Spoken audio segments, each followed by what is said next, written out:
तो hello everyone, this is me Anvi Sharma and आज की वीडियो में हम लोग बात करने वाले हैं about noise pollution as well as the air pollution.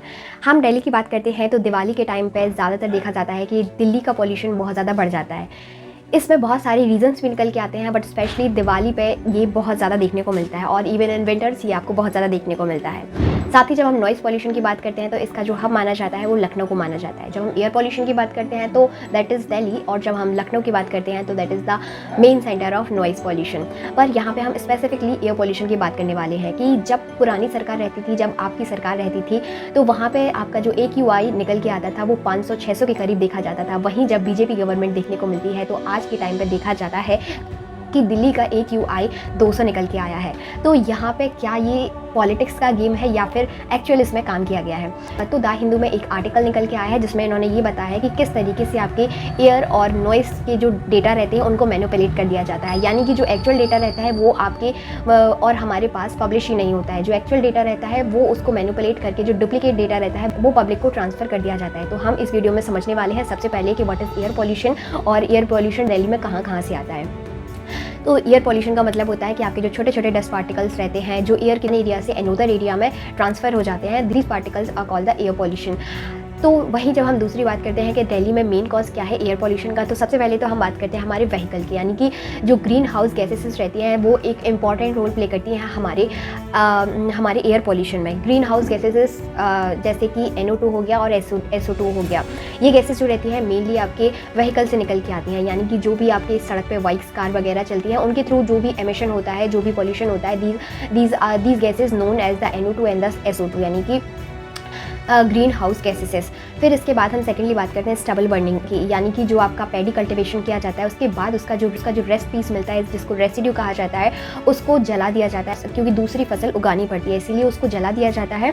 और इसके जलाने से आपका जो विंड का फ्लो रहता है वो दिल्ली की साइड आ जाता है, जिसकी वजह से दिल्ली और दिल्ली NCR का जो रीज़न रहता है वो एक तरीके से अफेक्टेड हो जाता है। इसकी बात करते हैं तो इसका मेन रीज़न एक दिवाली भी माना जाता है, जहाँ पे आपके जो कन्वेंशनल क्रैकर्स रहते हैं जिनके थ्रू बहुत ज़्यादा एयर पॉल्यूशन साथ ही आपका नॉइज़ पॉल्यूशन निकल के आता है, जिसमें बेसिकली आपके barium, aluminium, manganese, cobalt, copper, इस तरीके के जो एलिमेंट्स रहते हैं उनका यूज़ किया जाता है, जो आपके लिए एयर पॉल्यूशन में साथ ही आपके नॉइज़ पॉल्यूशन में और कहीं ना कहीं आपकी हेल्थ को भी नुकसान पहुंचाते हैं। आपकी जो बॉडी का इंटरनल पार्ट रहता है वहाँ पे नुकसान पहुंचाते हैं। तो द हिंदू में ये आर्टिकल निकल के आया है कि आपका जो एक्चुअल डेटा रहता है वो पब्लिश ही नहीं होता है, बल्कि उनको मैनिपुलेट कर दिया जाता है through the sensors. For example, कहीं पर पॉल्यूशन बहुत ज़्यादा है तो वहाँ पर सेंसर लगा दिया जाता है और वहाँ पर आर्टिफिशियल रेन करा दी जाती है, जिससे उस पर्टिकुलर एरिया का AQI वो कम हो जाता है और डेटा में AQI कम बताया जाता है। लेकिन मेरा क्वेश्चन यहाँ पे ये है कि क्या आप पॉल्यूशन को सिर्फ डेटा के लिए ही कम किया जाना चाहिए या फिर इसको एक्चुअल काम भी करना चाहिए? तो एयर पॉल्यूशन के क्या क्या कॉजेज हो सकते हैं? सबसे पहले हम समझते हैं कि हमारी हेल्थ को ये किस तरीके से नुकसान करता है। सबसे पहले तो हम रेस्पिरेटरी सिस्टम की बात करते हैं, हमारा पूरा डिफेक्ट हो जाता है, इन सेंस हमारा रेस्पिरेटरी सिस्टम काम नहीं करता है। वहाँ पे यंग जनरेशन होती है, ओल्ड जनरेशन रहती है, वो सबसे ज़्यादा सफ़र करती है हमारे रेस्पिरेटरी इशूज़ के साथ। इसके साथ ही हमारे जो लंग कैंसर के केसेस रहते हैं वो भी बहुत ज़्यादा इंक्रीज रहते हैं। अस्थमा के पेशेंट बहुत ज़्यादा देखने को मिलते हैं, COPD के भी बहुत ज़्यादा पेशेंट देखने को मिलते हैं। COPD जिससे मैं भी एक तरीके से प्रभावित हूँ, इन सेंस यहाँ पे आपको सांस लेने में तकलीफ होती है, आपकी जो लंग्स रहते हैं उसमें बहुत ज़्यादा म्यूकस क्रिएट हो जाता है, जिसकी वजह से आपका जो रेस्पिरेटरी सिस्टम रहता है वो प्रॉपर्ली काम नहीं करता है और आपको बहुत ज़्यादा कफिंग वगैरह भी होती है, और ये मेनली आपकी सर्दियों में ज़्यादातर बढ़ जाता है।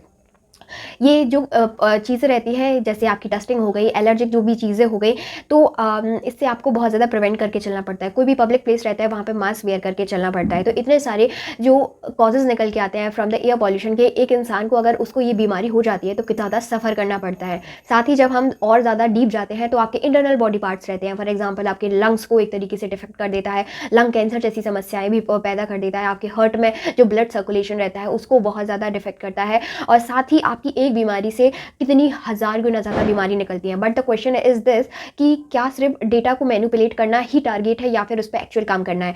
जब हम इंटरनेशनल लेवल पे बात करते हैं तो India is a signatory of Paris agreement and WHO का भी सिग्नेटरी है कि हम किस तरीके से एनवायरनमेंट को प्रोटेक्ट करेंगे, हम अपने आप को पॉल्यूशन फ्री कंट्री डिक्लेयर करेंगे बाय 2070। लेकिन इस तरीके से डेटा को मैनिपुलेट करके क्या हम आगे बढ़ सकते हैं? क्या हमें इस तरीके से आगे बढ़ना चाहिए सिर्फ खुद को अच्छा साबित करने के लिए? क्या हमें डेटा पे इस तरीके से गलत चीज़ों को छापना चाहिए?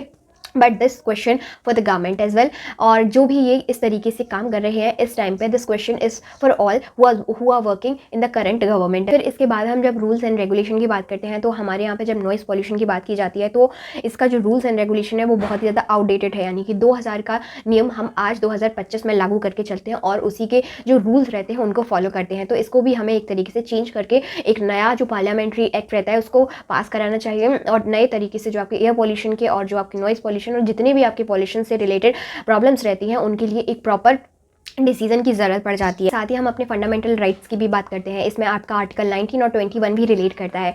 राइट टू फ्रीडम हमारा फंडामेंटल राइट है, जहाँ पे हमें ये बताया गया है कि हम एक एरिया से दूसरे एरिया पे फ्रीली मूव कर सकते हैं, और ये इस तरीके से भी लागू किया जाता है कि आपको जब एक एरिया से दूसरे एरिया में मूव कर रहे हो तो आपको एक प्रॉपर इन्वायरमेंट प्रोवाइड कराया जाए। इन सेंस आपको एक पॉल्यूटेड फ्री कंट्री प्रोवाइड कराई जाए, एक पॉल्यूटेड फ्री स्टेट प्रोवाइड कराई जाए। इसी तरीके से जब हम आर्टिकल 21 की बात करते हैं तो this is about the personal liberty, यानी कि आपको पर्सनली किस चीज़ों को कंज्यूम करना है, किस चीज़ों से अपनी लाइफ को रखना है, मतलब लाइफ आपकी किस तरीके से वर्क करेगी। साथ ही आपकी जो लाइफ विद डिग्निटी रहती है, यानी कि आपको डिग्निटी के साथ इस कंट्री में रहने का अधिकार है। तो ये आपके फंडामेंटल राइट्स हैं उसको भी एक तरीके से कंजर्व करता है, प्रोटेक्ट करता है। This is all of this video, and मेरा बस यही कहना है कि आप पेपर वर्क पे दिखाने के लिए जो ह्यूमन एक्चुअल लाइफ रहती है जिससे उसकी हेल्थ बहुत ज़्यादा घट रही है। जब हम बात करते हैं कि कोई व्यक्ति अगर 70 साल जी रहा है तो अगर वो इस तरीके के एनवायरनमेंट में रहता है तो उसकी आयु घट के, उसकी एज घट के 65 वर्ष की हो जाती है। तो इस चीज़ को रोकना, this is our responsibility as well, कि हम ज़्यादा से ज़्यादा ग्रीनरी को प्रोटेक्ट करें, हम पॉल्यूशन फ्री जो इंडिया रहता है उसको करें। कहीं ना कहीं जो आपकी गंदगी रहती है, जो वेस्ट मैनेजमेंट रहता है, जैसे फॉर एग्जाम्पल जो इंडस्ट्री से निकलने वाला धुआं रहता है उससे भी जो आपका वाटर पॉल्यूशन होता है और उसको हम कंज्यूम करते हैं, जिसके थ्रू आपकी डिफरेंट काइंड ऑफ बीमारियाँ जैसे मलेरिया हो गया, डेंगू हो गया, टाइफाइड हो गया, ये सारी निकल के आती हैं। तो हमको भी अपने पर्सपेक्टिव से काम लेने की ज़रूरत है। साथ ही जो गवर्नमेंट रहती है वो भी उस पर फोकस करे तो ज़्यादा बेटर रहेगा। Thank you so much.